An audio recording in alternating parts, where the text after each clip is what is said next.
छत्तीसगढ़ की बड़ी खबर से। दरअसल छत्तीसगढ़ के नए नवेले मुख्यमंत्री विष्णुदेव साय को दिल्ली भारतीय जनता पार्टी ने तलब किया था और दरअसल तलब करके बातचीत के जरिए, मंथन के जरिए छत्तीसगढ़ में जो मंत्री परिषद का गठन होना है उसको लेकर के बीजेपी के आलाकमान ने आज मंत्र के साथ में उनको वापस किया।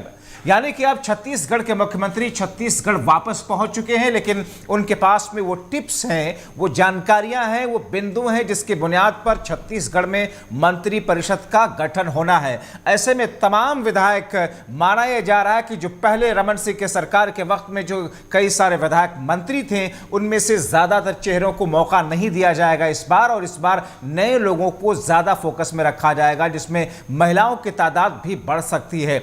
अब ऐसे में क्या स्थिति है छत्तीसगढ़ की, आइए आपको सुनाते हैं। मुख्यमंत्री जब लौटे दिल्ली से आलाकमान से बातचीत करने के बाद में क्या कहा उन्होंने, और उसके बाद में कांग्रेस पार्टी किस तौर पर धान की खरीदो फरोख्त को लेकर के आरोप लगा रही है और फिर उस पर बीजेपी का आरोप। सबसे पहले मुख्यमंत्री छत्तीसगढ़ के विष्णुदेव साय को सुनिए। देखिए, कल शाम को पहुंचे थे और सवेरे वापस आए,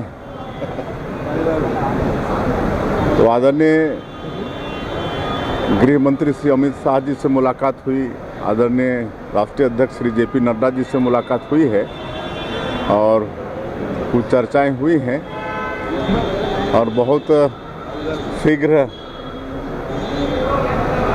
मंत्रिमंडल का गठन हो जाएगा।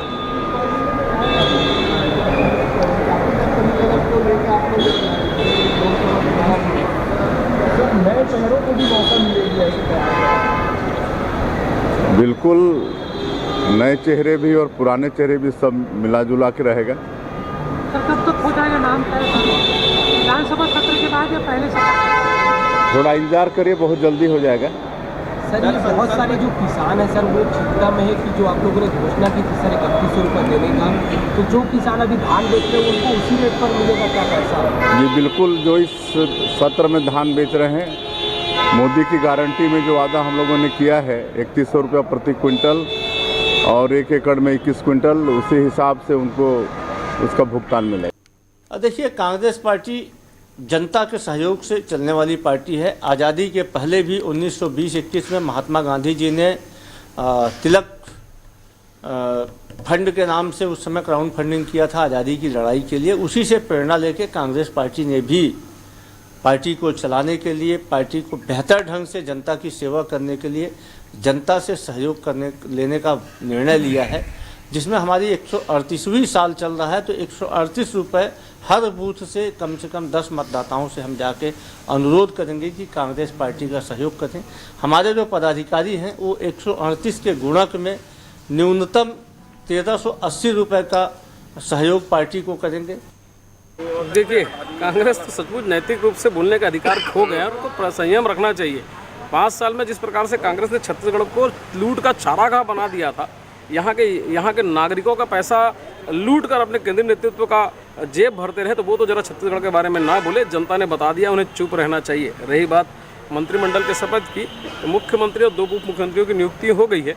कल से विधानसभा सत्र है, जल्दी ही छत्तीसगढ़ के लोगों को छत्तीसगढ़ का जनसेवक मिल जाएगा।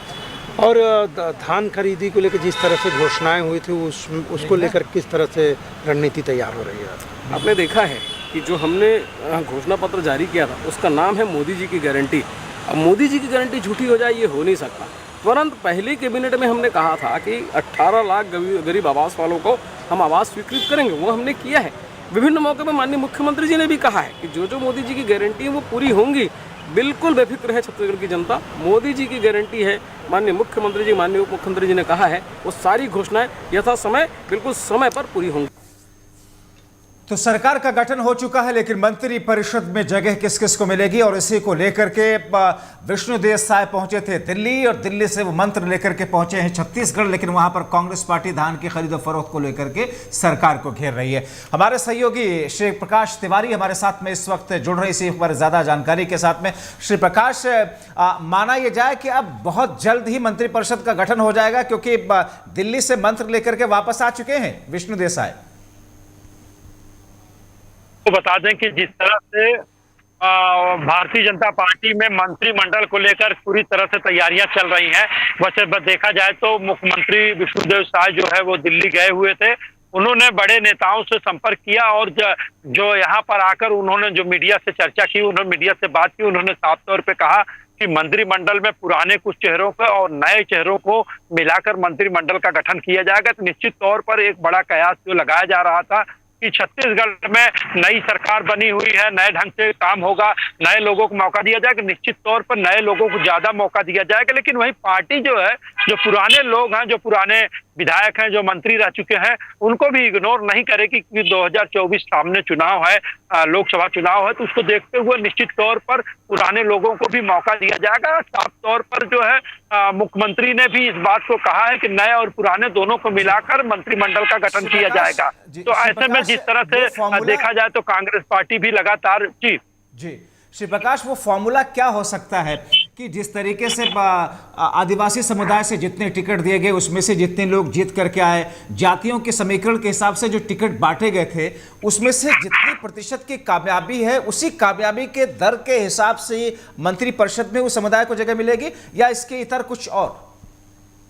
देखिए, निश्चित तौर पर आदिवासियों का एक बड़ा जो कुनबा जीत कर आया है, चाहे वो सरगुजा क्षेत्र की बात करें या बस्तर की बात करें, जो 29 सीटें जो आदिवासियों की है, उन तमाम सीटों को जीतकर भारतीय जनता पार्टी जो है आई हुई है। तो निश्चित तौर पर आदिवासी मुख्यमंत्री बनाया गया। तो निश्चित तौर पर 1 या 2 या 3 मंत्री जो है वो आदिवासी समाज से होंगे। वहीं एससी को भी साधने की कोशिश करेंगे, ओबीसी को और जनरल को भी साधने की कोशिश करें। तो निश्चित तौर पर एक बड़ी पृष्ठभूमि जो है वो तैयार की जा रही कि तमाम जो जाति समीकरण है उनको साधा जाए। तो निश्चित तौर पर ये जो देरी हो रही है मंत्रिमंडल का गठन करने में, वो कहीं न कहीं जाति समीकरण साधने को लेकर ही ये देरी हो रही है। लेकिन जिस तरह से मुख्यमंत्री विष्णुदेव साय ने कहा है और बताया कि हमें जो जिस तरह से जानकारी दी गई है, तो हम जल्द से जल्द जो है मंत्रिमंडल का गठन करेंगे और वो पूरी जाति समीकरण और तमाम संगठन को ध्यान में रखते हुए इन तमाम चीजों को किया जाए। प्रकाश, लेकिन धान की खरीद को लेकर के कांग्रेस पार्टी अभी से जिस तरीके से आक्रामक है, दरअसल रोड़ा क्या है? क्योंकि सरकार तो अभी अभी बनी है, जो इन्होंने वादे किए थे ये तो कह ही रहे हैं कि हम वादे के हिसाब से धान की खरीदारी करने जा रहे हैं, लेकिन पेच कहां अटक रहा है? देखिए, बता दें जब्बार, जिस तरह से धान को लेकर छत्तीसगढ़ में बड़ा एक राजनीतिक मुद्दा रहा है धान, और धान को लेकर दोनों पार्टियों ने बड़ा घोषणा पत्र जारी किया था। जैसे अभी बीजेपी की सरकार बनी है तो बीजेपी ने जो है 3100 रुपए पर कुंटल खरीदने की बात की और पर एकड़ 21 कुंटल खरीदेगी। तो तमाम चीजों को लेकर मुख्यमंत्री ने साफ तौर पे कहा है कि जब हमारी सरकार बन चुकी है और जो हमने घोषणा पत्र में जो चीजें जारी किया था, जो कहा था, वो उन तमाम चीजों पर हम काम करेंगे।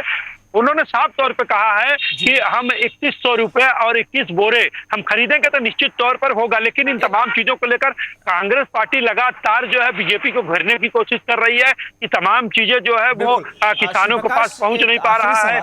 जी, एक आखिरी सवाल कि जो ऐलान किए गए थे घोषणा पत्र में, क्या वो व्यवहारिक है कि 21 क्विंटल प्रति एकड़ और 3100 रुपए सभी लोगों की खरीदारी, ये व्यवहारिक है, ये प्रैक्टिकली अमल में आता है वहां पर? देखिए, बता दें जब्बार कि जिस तरह से पिछली बार कांग्रेस ने 2600 रुपये का बोनस देकर और उसको अमल में लाया था, हालांकि उन्होंने भले इस पैसे भारतीय समझने की कोशिश करी है कि भारतीय जनता पार्टी ने अपने घोषणा पत्र में कहा कि हम 3100 रुपए में एक मुश्त देंगे। वही जो पिछली कांग्रेस सरकार थी वो खरीदती थी धान, उसको 3 किस्तों में देती थी। एक मुश्त देने से जो किसान है वो आकर्षित हुआ और बीजेपी को अपना जनाधार दिया। तो निश्चित तौर पर व्यवहारिक देखा जाए तो थोड़ी मुश्किलें जरूर होंगी, लेकिन जिस तरह से भारतीय जनता पार्टी दम भर रही है कि हम इन तमाम चीजों को पूरा करेंगे, फुलफिल करेंगे, निश्चित तौर पर व्यवहारिक है, क्योंकि छत्तीसगढ़ में धान ही एक बड़ा मुद्दा है और धान ही एक बड़ी फसल है। जी चलिए, बहुत शुक्रिया श्री प्रकाश तिवारी इन तमाम जानकारी के लिए। तो हमारे सहयोगी श्री प्रकाश जैसा कि बता रहे थे कि अब वक्त है उन वादों को निभाने का जमीन पर।